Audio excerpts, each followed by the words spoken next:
मंच पे बैठे पंजाब के बेहद लोकप्रिय मुख्यमंत्री भगवंत मान साहब,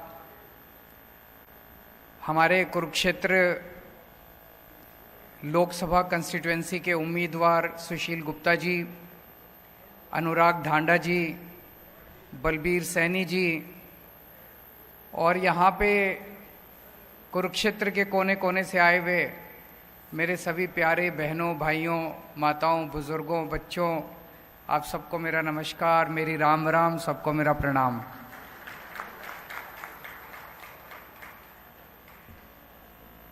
एक महीने बाद लोकसभा का चुनाव है। किसी भी टाइम कोड लग सकता है और इस बार लोकसभा के चुनाव में कुरुक्षेत्र लोकसभा कंस्टिट्यूएंसी से इंडिया गठबंधन की तरफ से आम आदमी पार्टी के लोकसभा प्रत्याशी सुशील गुप्ता जी खड़े हो रहे हैं।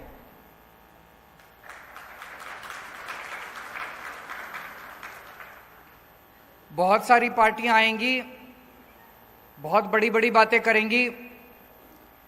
मेरे को बड़ी बड़ी लच्छेदार बातें करनी नहीं आती। मैं आपकी बात करूंगा, आपके परिवार की बात करूंगा, आपके बच्चों की बात करूंगा। अपनी सोचो, अपने घर की सोचो, देश की सोचो। बाकी इन पार्टियों के चक्कर में क्या पड़ा है? ये पार्टी और नेताओं ने तो लूट लिया 75 साल में देश को। तो एक महीने बाद चुनाव है। इस चुनाव में आपको अपना सांसद चुनना है। किसे वोट दें?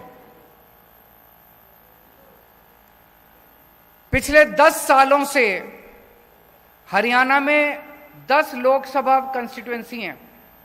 पिछले 10 सालों से आप 10 की 10 सीट बीजेपी के 10 लोकसभा एमपीज को दे रहे हो, 10 बीजेपी को जिता के भेज रहे हो। मैं आपसे पूछना चाहता हूं, इन 10 लोगों ने पिछले 10 साल में आपके लिए क्या करा? कोई एक काम करा हो तो मेरे को बता दो, मैं राजनीति छोड़ दूंगा। कोई एक काम इन 10 लोगों ने करा हो? कोई काम नहीं करा इन लोगों ने, 10 के 10 ने।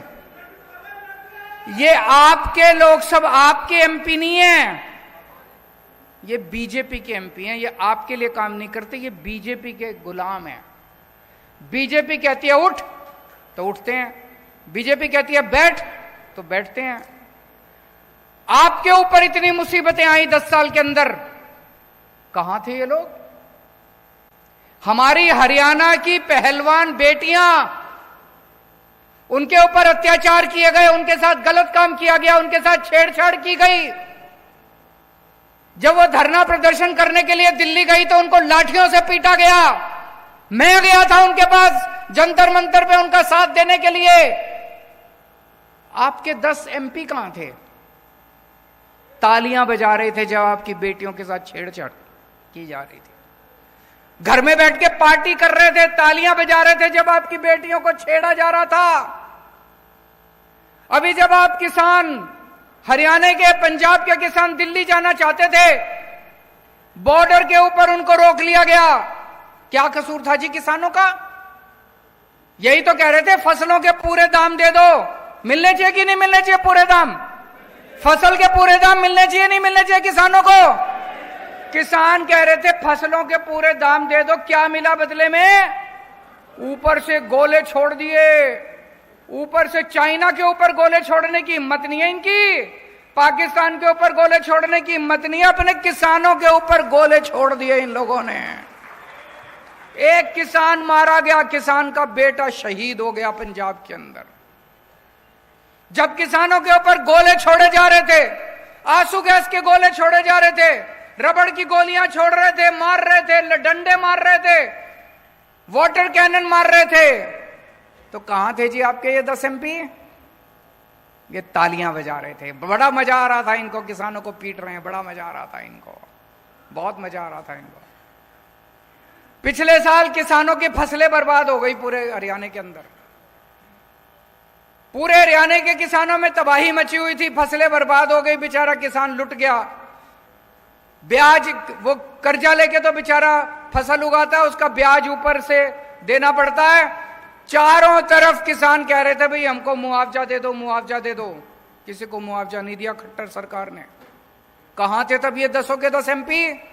किसी ने आवाज नहीं उठाई आप लोगों की। जब बेरोजगार युवकों को पुलिस वाले दौड़ा दौड़ा के पीट रहे थे, डंडे मार रहे थे, बेरोजगार युवा नौकरी मांग रहे थे सड़कों के ऊपर, कहां थे आपके 10 के 10 MP? तालियां बजा रहे थे बेरोजगारी पे, आपकी बेरोजगारी का मजाक उड़ा रहे थे। और हद तो तब हो गई जब आपके बेरोजगार बच्चों को यूक्रेन भेज दिया खट्टर सरकार ने युद्ध के अंदर मरने के लिए। मेरे को तो रोना आ गया। अगर कहीं युद्ध हो जाए तो सारी दुनिया के देश अपने नागरिकों को वहां से निकालते हैं। इन्होंने, खट्टर सरकार ने बेरोजगार युवकों को, हरियाणा के बेरोजगार युवकों को बेवकूफ बना के और यूक्रेन भेज दिया मरने के लिए। और यूक्रेन से अब हमारे, मैं वीडियो देखता हूं, कई लोग कहते हैं अब मम्मी पापा मेरे को वापस बुला लो, मैं फंस गया यहां पे। कहां थे ये 10 के 10 MP? इस बार गलती मत कर देना भाई साहब, ये इस चक्कर में मत पड़ जाना हमने तो प्रधानमंत्री बनाना, प्रधानमंत्री बाकी बना लेंगे, आप तो अपना सांसद बनाएंगे इस बार। ऐसा सांसद बनाना, ऐसा सांसद बनाना जो आपके सुख दुख में काम आए। सुशील गुप्ता को सांसद बनाओगे, कम से कम कल को धरना प्रदर्शन करने जाना, इसका घर होगा वहां पे घर जाके अपना घर समझ के वहां पे बैठ तो सकते हो। संसद के अंदर व्यापारियों को इतनी तकलीफ होती है, हरियाणा के व्यापारियों को इतनी, मेरे से मिलने के लिए आते हैं व्यापारी, छोटे छोटे व्यापारी, व्यापारियों का दर्द समझता है सुशील गुप्ता। व्यापारियों का अगर कोई मसला होगा, कम से कम अपना आदमी तो बैठा है संसद के अंदर, अपनी आवाज तो उठाएगा कम से कम। उनका गुलाम तो नहीं है बीजेपी वालों का, उनकी तो रोटी तो नहीं खाता, आपकी आवाज उठाएगा। अपने आदमी को भेजो इस बार संसद के अंदर, ये प्रधानमंत्री बनाने के चक्कर में मत पड़ना। किसान है, किसानों की आवाज तो उठाएगा कम से कम खड़ा होके। उनकी हिम्मत नहीं है, बीजेपी के 10 की हिम्मत नहीं है किसानों की आवाज उठाने की, व्यापारियों की था। व्यापारियों को अपना आदमी चुन के भेजना है, किसानों को अपना आदमी चुन के भेजना है जो आपकी आवाज उठाएगा। ये सारे के सारे बीजेपी के हैं, ये कभी आपकी आवाज नहीं बन सकते। और आजकल तो ये बीजेपी वाले पूरे देश में घूम घूम के कह रहे हैं हमारी तो 370 आ रही है, हमारी तो 370 आ रही है, हमें तो तुम्हारी वोट चाहिए ही नहीं। खुलेआम कह रहे हैं हमें तो तुम्हारी वोट चाहिए ही नहीं, घर बैठो, हमारी तो 370 आ रही है हमारी। तो फिर क्यों दे रहे हो वोट? मैं दिल्ली से आया हूं आपकी वोट मांगने, हाथ जोड़ के आपके पैर छू के आपकी वोट मांग रहा हूं। सुशील गुप्ता जी घर घर घूम रहे हैं, घर घर जाके आपके पैर छू के आपकी वोट मांग रहे हैं। हमें आपकी वोट चाहिए, हम आपकी वोट से जीतना चाहते हैं, उन्हें आपकी वोट चाहिए ही नहीं। वो तो कह रहे हैं 370 आ रही है, जो 370 आ रही है तो तुम हमको वोट दे दो यार, वो तो अपनी पता नहीं कहां से लाएंगे, जहां से भी लाएंगे, उनको 370 आ रही है, उनको जाने दो। और आज पूरे देश के अंदर 2 किस्म के लोग हैं। हर आदमी या तो ये है या ये है, या तो देशभक्त है और या अंधभक्त है। 2 ही किस्म के लोग हैं इस देश के अंदर, या तो देशभक्त है और या अंधभक्त है। जितने देशभक्त हैं मेरे गिल्ले हो लो, और जितने अंधभक्त हैं उनके गिल्ले हो लो। हमें अंधभक्त नहीं चाहिए, सारे अंधभक्त उनके गिल्ले हो लो और सारे देशभक्त हमारे गिल्ले हो लो। आज खट्टर साहब ने 10 साल के अंदर हरियाणा का बेड़ा गर्क कर दिया। हर बच्चा चाहता है कि अब खट्टर सरकार जल्दी से जल्दी जानी चाहिए। कुरुक्षेत्र की सीट जिता दो, आगे खट्टर जी के जाने का समाचार हो जाएगा धीरे धीरे। तो आज से कुरुक्षेत्र का आम आदमी पार्टी अपना कुरुक्षेत्र का कैंपेन लॉन्च कर रही है, और कैंपेन का हमारा स्लोगन है बदलांगे कुरुक्षेत्र, बदलांगे हरियाणा, इब के इंडिया ने जिताना। कुरुक्षेत्र बदलेगा तो हरियाणा भी बदलेगा, और हरियाणा बदलेगा तो इंडिया जीतेगा। तो मेरी आप सब लोगों से विनती है, आप लोगों को ये चुनाव लड़ना है। सुशील जी आपके यहाँ पे पड़ोस में ही रहते हैं, ये श्यामलो कला गांव है ना एक, पता है आपको? श्यामलो कला गांव है जींद में, आधे घंटे का रास्ता है यहां से। तो यहीं का रहने वाला है, आपके बीच का आदमी है। और कुरुक्षेत्र तो सबसे पवित्र धरती है जहां पे धर्म युद्ध लड़ा गया था, ऐतिहासिक युद्ध लड़ा गया था। धर्म और धर्म के बीच की लड़ाई है। पांडव जीते थे, कौरवों के पास क्या नहीं था, सब कुछ था उनके पास। सारी इतनी बड़ी फौज थी, सारा धन धान्य था, सब कुछ था। पांडवों के पास क्या था? भगवान श्री कृष्ण थे उनके साथ। आज हमारे साथ क्या है? हम भी बड़े छोटे हैं, 4 आदमी हैं हम भी। हमारे साथ क्या है? भगवान श्री कृष्ण हमारे साथ है।